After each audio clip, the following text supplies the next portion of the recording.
Sa'aatii jahaatti dama akkas ta'an fakkaata. Anillee ruura kiyyaan ture kitaaba dubbisaan ture hirribni illee ijjarna maraa ture. Asitti balbala irratti konkolaattonni lama dhufanii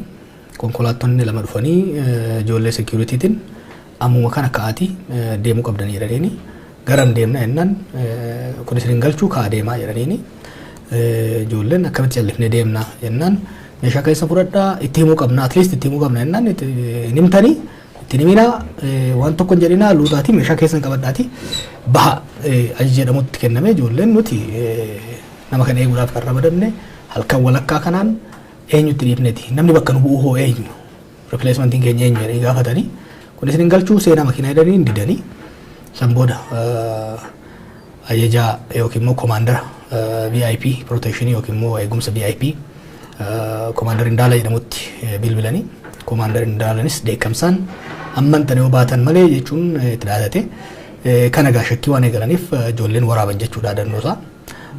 Erga dubbiin humna isaaniitti ol ta'ee fi komaandarri ajaja kennuu isaa hubatanii booda dhufanii hirribaana kaasanii waan deemu jiru naa ibsanii anis komaandarichaaf bilbileen gaafadhe waggaa duraa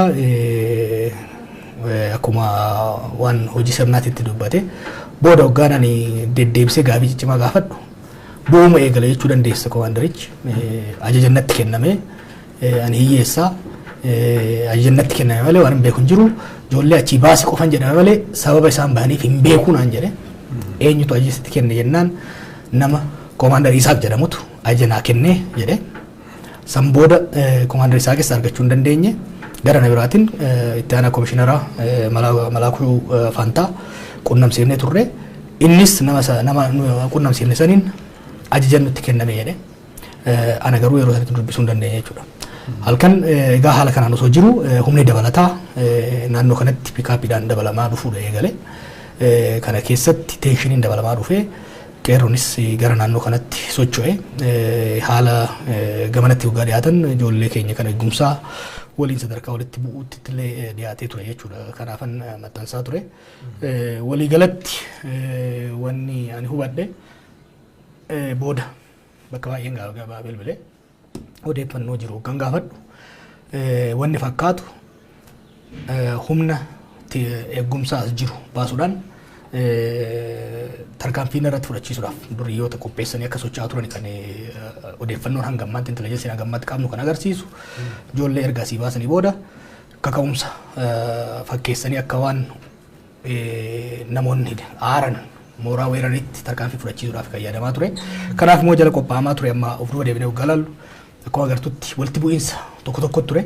Ibn kaleessuma galgalaa'u gaarii naannoo boolee bulbulaa kanatti asuma dhiyoo kanatti illee sosochii ture. Waliigalatti wanta karoorfamee tarkaanfii irratti fudhachiisuudhaaf deema akka ta'e kan inni hubadhu jechuudha. Wanta kana amma security warra si eegan jechuudha. Halkan waamuun warra security kana geggeeddaruun wanta akkasii kana dura tureera. Yoo ture immoo yeroo akkamii ta'uu qabaa yusula? Never. Bakka deemnuu fi baanu gabaasa goonati. Rakkoon xiqqoo yoo jiraate naaf bilbilu. Yeruma kaanuu bilbilanii komishinarichi illeen ajajoonni VIP illeen warri intelligensi illee jiran yeroo rakkoon kamiyyuu uumamu fakkeenyaaf yeroo ajjeechaan naannoo Amaaraatti fi asitti gaggeeffame sanitti humna dabalataa ergaa turanii erguu duratti immoo nutti himan turanii jijjiirama kamiyyuu anaaf bilbilanii anaaf ariyoon argatu dadhaban security head itti gaafatamaa eegumsaatti bilbilanii himanii kan godhamu jechuudha. Bakka biraas gaafanneerra. Namootuma mootummaa keessas eegumsa irra turan gaafanneerra. Muuxannoo isaanii keessatti guyyaa tokko eegumsi halkan walakkaa nama eegumsatti osoo himin bakka osoo hin buufamin namni kaafamee hin beeku. Kuni durin jirree waan hojimaata biyya kanaatti illee hojimaata biyya biraatti illee hin godhamin waan haaraa akka ta'edha jechuudha agarru. Amma ijoolleen si eegdu kuni warri security jechuudha. Otoo ajajoota isaanii sana fudhatanii halkan yeroo sanatti deemanii dhimmi kun garamitti deemaa kan jedhu yaadda. Dura kan hin yaade ijoollee kaasanii maybe ijoollee shakkanii ijoollee kaasanii dhufanii naqabuudhaaf yaadaniiti yaadni duraan wanni jedhe namoota bilbilee numaa'u ijoollee maa kaaftanii koottoo naan jettan nan dhufa bakka isaan jettanii barbaadan nan dhufa ijoolleen immoo poolisii federaalaati fidaa yoo jedhan nageessuu danda'u waan bilbilanii koottaa yoo naan jedhan danna diraa dammallaa koottoo naan jedhe malaa kun koottoo naan jedhe gaafii tokkoon gaafadhu yeroo barbaadan koottu naan jedhanii dhaqaan oola waa baay'een isaan gargaara koottu amma duras yeroo barbaadanitti jedhaniira kanaaf ijoollee waan si shakkisiisu halkan walakkaa ta'uusaa Jawaaritti osoo hin himne ana kan eeggamu osoo hin himne baya nama immoo osoo bakka hin buusin baya jechuun sun shirri cimaan akka jiru kan na shakkisiise san booda gaggaafachuun eegalle edaa gurri abbaa fi maal jedhan keessa haasamaa ture jedhan kan inni akkanatti quufee nuti dubbatuuf eegumsa waan goonuu fi eegumsa kana irraa gaafa kaafnan nattanyaan likkiisa galchiti waan akkasii dubbatamaa ture jedhan namoota gurguddaa jidduutti sanirraa ugaa qorannu sosochiin adda addaa gara fuuldura uummata keenya kan hubachiifnu godhamaa ture deliberately dhibbatti uummata keenyatti kanan hin hubu wanni kaleessa galgala godhame waan takkaa godhamee hin beekne deliberately itti yaadamee kan godhame ta'uu isaati. Amma gaha otoo warri ijoolleen security kun diduu baatanii wanti kun milkaa'e har'a maaltu ta'a?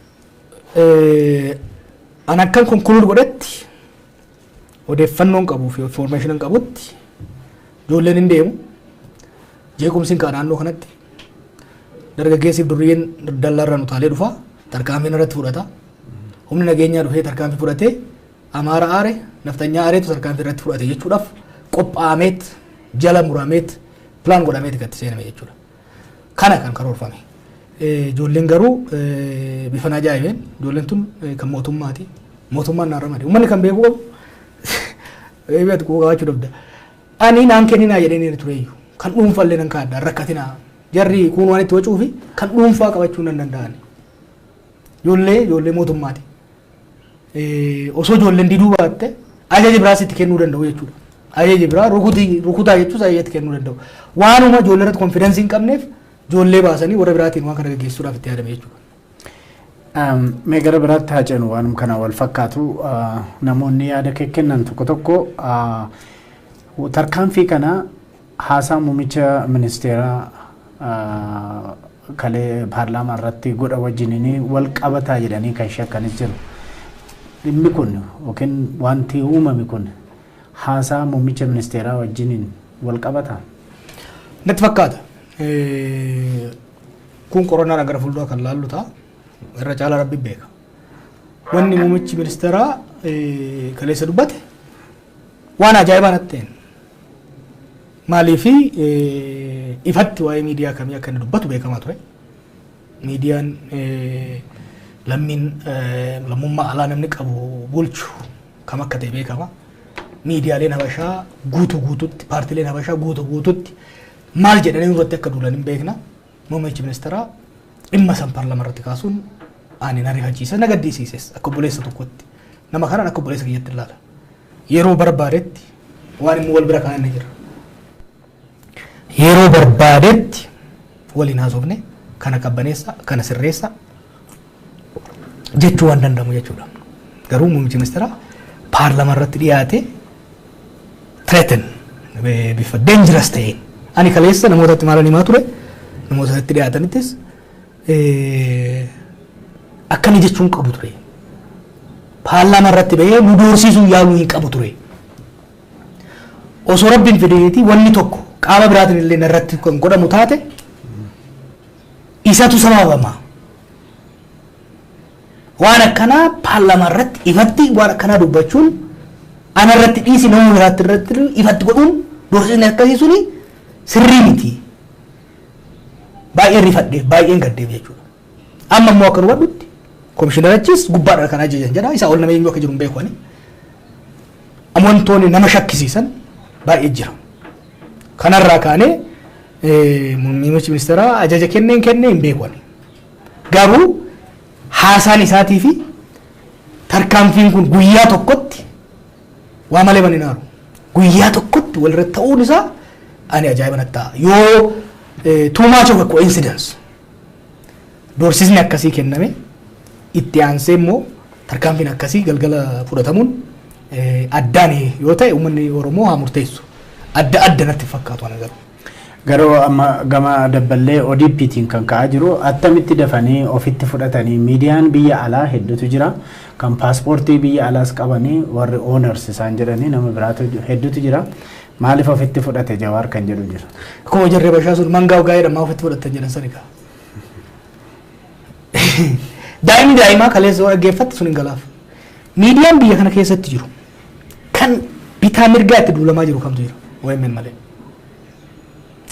Torbaan darbe kana keessa mootummaan naannoo Oromoo Amaaraa, paartiin naannoo Amaaraa, Izeemaan, meeqaan tam miidiyaaleen Habashaa every day waa'ee lammummaa kiyyaatti kan dubbatan waa'ee OMN nuuf haa cufamu Jawaar nuuf haa hidhamudha. Muummichi ministeeraa ammoo kaleessa maquman dhahin malee uummatatti deebisaa agarsiisa. Maquman dhahin malee waa'ee kiyyaaf waa'ee OMN akka dubbatu rabbi sodaadhaan jedhaan ijoollee ODP'tiin rabbi sodaadhaa osoo beekan namni afaan Amaaraan beeksisanu jala muree dhaga'uu danda'a jechuudha. Kanaaf muummichi ministeeraa kan godhe ifaatti maaliif godhe namni gariin jara gammachiisuudhaaf jedhachaa ture kaleessa. Ani immoo jara gammachiisuu isaa taatu nuus doorsisuudhaaf haa taatu paarlamaarra dubbachuun qabu ture. Ani isaaf yaaddaa ture kaleessa isaaf maaliif waan rabbiin beekamu diina baay'ee qabna akka Oromootti. Diinonni akka wal nyaannu barbaadan baay'ee. Isaan keessaa tokko waan tokko osoo irratti godhe qubni isa irratti waan deemuuf kana jechuun qabu ture. Namoota gurguddaa nu jidduu jiran walitti dhiyaannutti kana himaa ture jechuudha. Kanaaf suni inni keessan turre kan jedhu jechuun wanni inni jechaa ture waa'ee miidiyaa kanaatii mitiin natti fakkaatu irratti. Tarii gara mootummaa naannoo Amaaraatti rakkina naannoo sana jiruutiif yeroo bilbilee dubbifnutti guyyaa tokko eeggannaa jedhanii turan. Tarii kana wajji wal qabataan ala. Tureedha gara olmoos waggaa tokkoof deemu. Ifaan ifatti hoogganoota ODP irraa kan dhagayaa ture jira. Paartiin naannoo Amaaraa walgahii hundarratti ajandansii jedhamaa ture. Kun icciitii miti. Nurraa hidhaa biyyaa nurraa baasaa OMN nuu cufaan dhaabbileen Amaaraa hundumtu duula akka turan muummichi ministeeraa beeka. Pirezidaantiin Oromiyaa beeka. Warri nageenya irra jiran beeku hundumtu beeku. Icciitii miti. Deengada kan isin dhageessan sun dhumarratti waggaa rabbiin afaan inni godhu baasan malee ifaan ifatti waan kan dubbataa jiran jechuudha. Zeemanis akkuma duraan jette tibbanumatti ibsa tokko baasee ture. Meegaa namoonni baay'een sila bilbilaan kan cinqaa turanii dhimma kana wajjin wal qabatee hidhamee kan immoo miidhaan irra ga'ee hospitaala seenee wanta akkasii kan jedhan jira. Kana wal qabatee wanti sirra ga'ee jira amma. Ani dhabnee nagaan qaba. Rabbii fi seekuritii galanni haa ga'u. Dhugaatti nama ijoollee kana dhaloo bakka dhaloota isaanii hin beeku. Oromummaan alatti ani hin filannee mootummaatti filee as fide. Lubbuun kiyya harka isaanii jira. Ijoollee kanaan miti balkan wal beeku ani. Warra isaan ajaje kanaan wal beeka. Lubbuu kiyya harka malaakuu harka dammallaa harka biyyiin kaa'e malee ijoollee kanaa miti. Garuu ijoollee kana kan ejjennoo isin dhageessan san agarsiise hojii isaanii riskii godhanii even lubbuu isaanii riskii godhanii kan hambisanii jiranii yaalii adda addaatti halkan guutuu naannoo kana naanna'aa turanii qeerroon socho'uun ijoolleen cimuun hambisee jira anan gammatti nagaan jira jechuudha. Gaariidha amma yeroon sifaana biiroo keetti interviewdhaaf taa'e ala kana qeerroon marsee jira qe'ee kana mee sanatti otoo hin darbin dura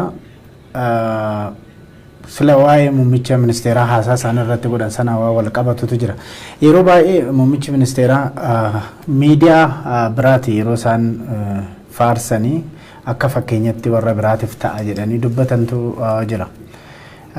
Garuu gama OMN'tiin immoo hanqina sanaa qabna moo maal inni rakkinni gara OMN'tiin jiru akka seera broadcasting biyya kanaa irratti dhiibbaan jira moo sana hin hordofne moo maal irraa ka'uudhaan miidiyoota biraa yeroo lallifamanii yeroo baay'ee OMN akka rakkina waan qabu tokkotti kan laalame. OMN uummanni keenya kan beeku qabu muuxannoo gahaa qabna. Maaliif ibidda keessatti bilchaanneet kan dhufne beekta. Biyya Ameerikaatti hojjechaa turre. Saatalaayitii Israa'el irraa fudhachaa turre. Kaanadaa irraa dabarsaa turani. Kaayiroo irraa dabarsaa turani. Seerotaaf sirnoota biyyoota kanaa hunda eeguu qabna turre. Ibn yeroo tokko Kuweetii fi Israa'el irraa dabarsaa turre saatalaayitii. Rakkoon seeroonni lamaan sun waan wal faalleessuuf rakkoo keessa turaa turre jechuudha. Seerota kana hunda eeguu waan qabnuuf wayyaaneen immoo ganzaba guddaa itti baaftee loobii gruppii loo firmii qaxartee faayinaansii keenya hojiin keenya hiikamee ilaalama ture faayinaansii keenya hordofna ture jechuudha. Kanaaf seera kan as geenye biyya Ameerikaa keessattis biyyoota biraa keessattis kan as geenye faayinaansii keenya sirriitti eeggachuudhaan seera biyyoota hedduu kan biyya tokko akkuma osoo hin ta'in ethiksii safuu jechuudha. Safuu miidiyaatiif hawaasaa eegneeti. Qabsoo hamaa san keessa kan dabarre jechuudha. Biyya kanas waggaa dhufnu toleeraan fa'aa beeku atilee boodara dhuftee ayitiin biraanutti ture dura kan dubbanne kana jechuudha. Biyya kanatti fakkeenya ta'uu qabna. Sababa tokko diina akka qabaannu beekna turre. Gara mootummaan raayis gara humnoota qabsoo Oromoon barbaanne raayis diina qabaachuu waan dandeenyuuf yeroo harki nu dhawamu sani beeki.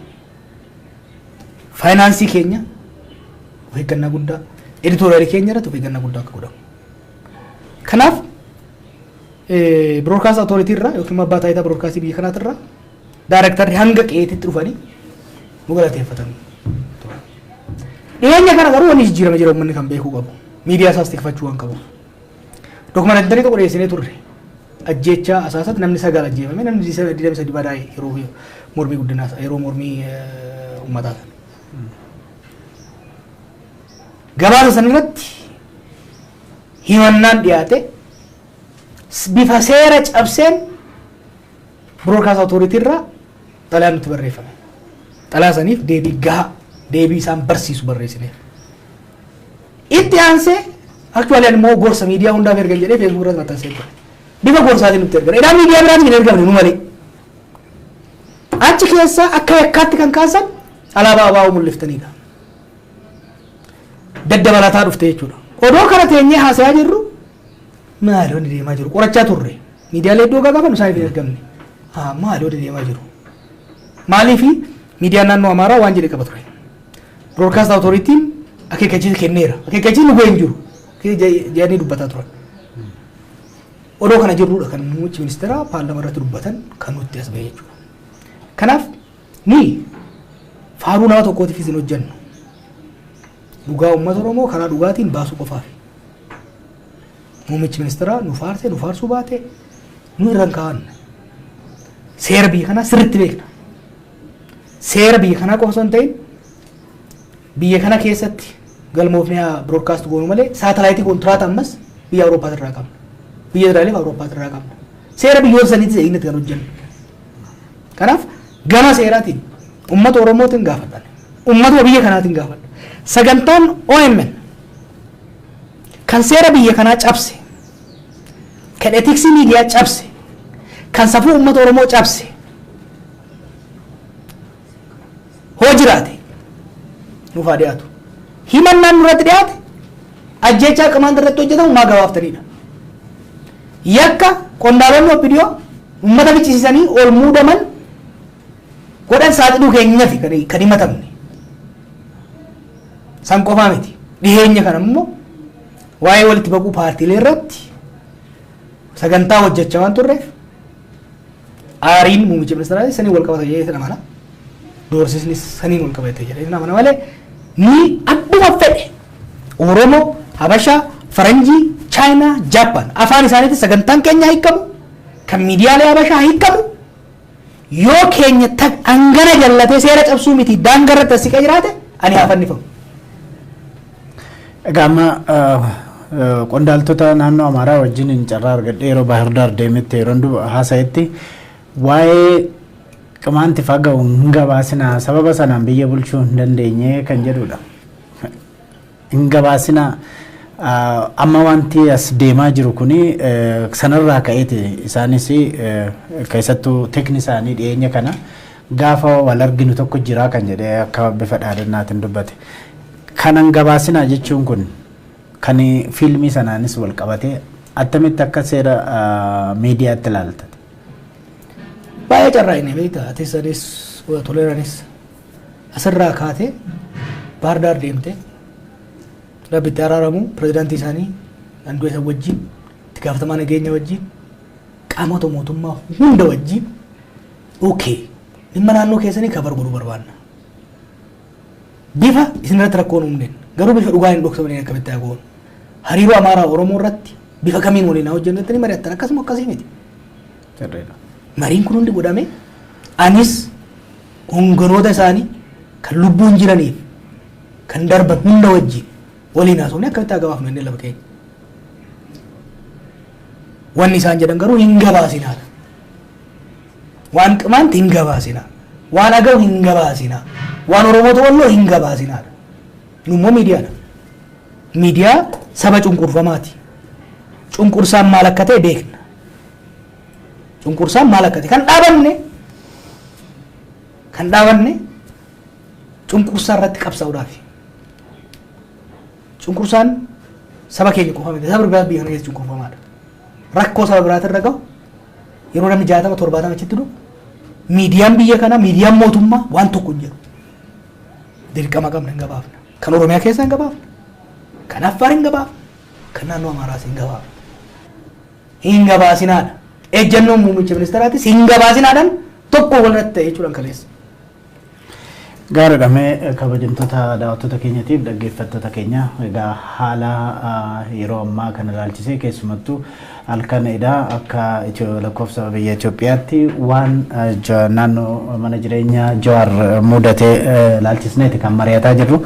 Jawaar yeroo ammaa kana naannoo mana jireenyaa keetii kana qeerroodhaan fi walumaa galatti uummata Oromootiin marfamee jira. Iddoo adda addaattis immoo Jawaar maal ta'e kan jedhuudhani sochii guddaatu Oromiyaa keessatti akka jirudha gabaasni tokko fi karaa bilbilaatiin kan dhagaa jirru. Yeroo wanta akkasii uumamu namni halkan sanatti iddoo jiru wal waamee akkanatti qe'ee dallaa ta'ee eeguun siifis haa ta'u Oromoodhaaf ergaa maalii qaba? Ergaa ifaa kenna. Oromoon roorroo ifatee jira. Roorroo mootummaas kan gartuu kamiyyuu. Uummata keenyaaf waan tokko lafa kaa'ee ibsuun barbaadan. Ani warra ODP kanatti itti dhiyaadhuun firummaadhaan yoo nama ta'e malee diinummaa isaaniitiin nama ta'u. Miseensonni ODP godinarra jiran magaalotarra jiran ergan biyya kanaa dhufe maal akkan hojjechaafi ture maal akkan isaan gargaaraafi ture beekan. Wanni ani itti balleesse yoo jiraate uummata Oromoo bal'aa dhiisi. ODP wanni ani isaanitti balleesse waan beeku baay'ee jira kan callisu. Duulli Habashaar gama hedduudhaan godhaa jirtu kun waajjira ODP fi waajjira muummicha ministeera keessaa kan qindeeffamu beektaa. Itti hime dhiisaa waan kana dhiisaa alagaa waliin kenninu. What did I do? Really?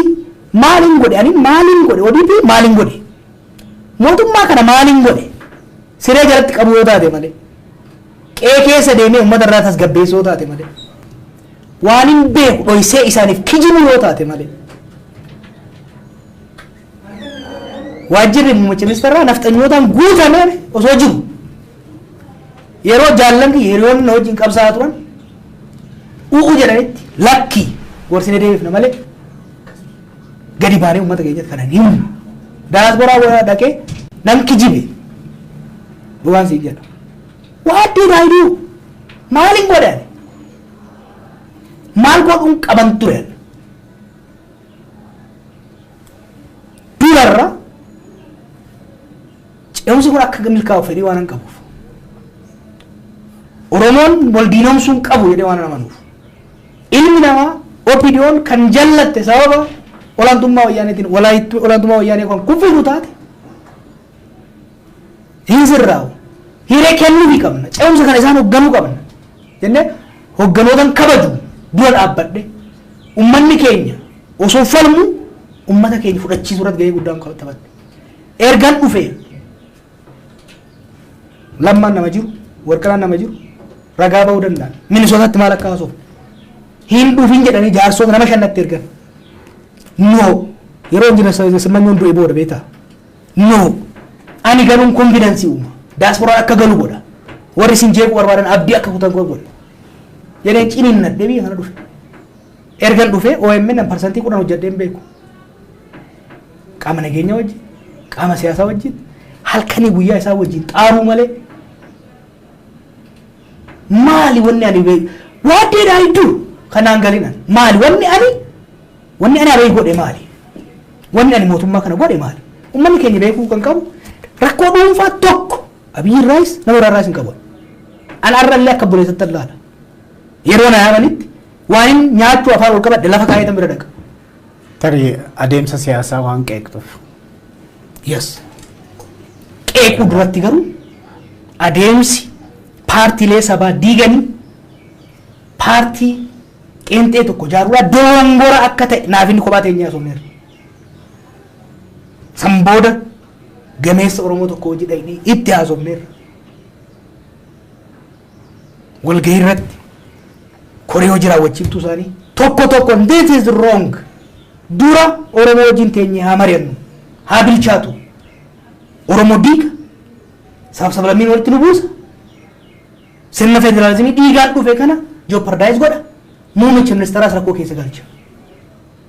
Keessaan waywaannee dadhabnaan itti deemame. Doorsisni eegale narratti osoo hin ta'in baay'ee ta'uu doorsisni narra eegalle. Warra ilaalcha akkanaa morme ODP keessatti ta'ee babakiin irratti cabsan. Ayyaman qabu maqaan dha'u nama biraatiin wartaaddaratti erganii si ajjeefnaa jedhanii callisin jedheen kuni gadi ba'uun qabu jedheen jaarsota walitti fuudhee nama loltuu sanitti nama ergisiisee afaan qabsiisee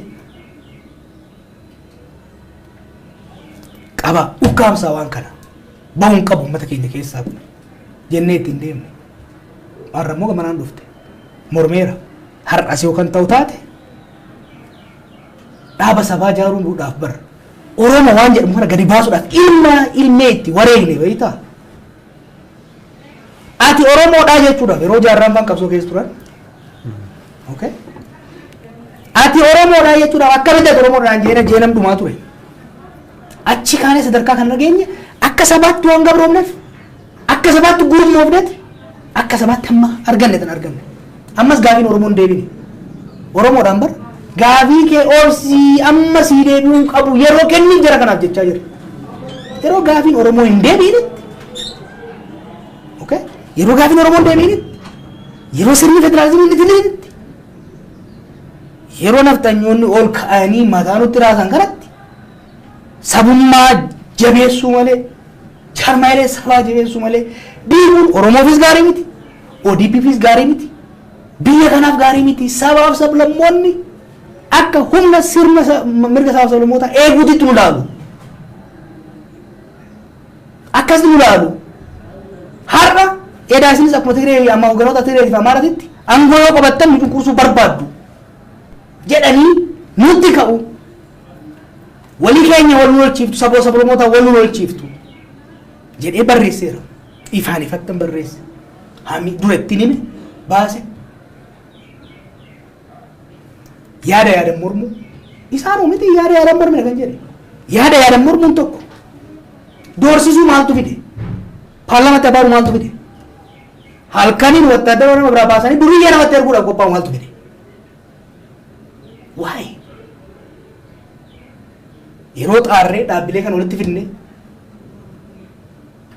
Oromiyaa keessatti dhaabbileen aangoo ayirata sadarkaa federaalaatti hunduu seenii nama tokko bakka bu'atanii ajandaa tokkoon adeeman jennee halkanii guyyaa itti xaaraa jiru kana keessatti yaanni an jedhe ta'uu baannaan walitti dhiyaannee wal amansiisudha. Wanni garuu beekuu qaban warri ODP's Muummichi ministeeraas uummanni Oromoos kan beekuu qabu. Oromummaaf Oromiyaa teenya irra takka of duuban deebina. Kan ammoo beekneeti. Qabsootti waggaa seennu ciffaraadhaaf miti lafa dhiituudhaaf miti. Wareegamaaf oo qopheessineeti. Wayyaanidhaan kan wal lolle waan isaan Tigree ta'anii miti. Uummata keenya waan saamaniif. Mirga ofiin bulchuu uummata keenya waan saamanii waan sarbaniif. Abbootiin keenya EPRPdhaan kan wal fixaniif EPRP namaan waan ta'eef miti. Mirga sabootaa waan hin fudhataniif. 2005 yeroo filannoo qinijjiitti uummanni keenya kan dhaabateef dhalattoota isaa yeroo waan ta'aniif miti. Filoosofiin ejjannoon isaan ittiin deeman saba keenya kan miidhu sirna federaalizimii kan diigu waan ta'eef izeemaa wadaan kan ture dhaabannu biraawun waggaa guraamee waan ta'eef miti. Ilaalchi ittiin deeman saba keenya biyya keenya waan taane mormina. Hardhas yoo kan taate yaanni dhaabbilee sabaa diiganiis dhaaba qeentee dhaabna jedhu dantaa saba keenya kan aarsaa itti kafalle.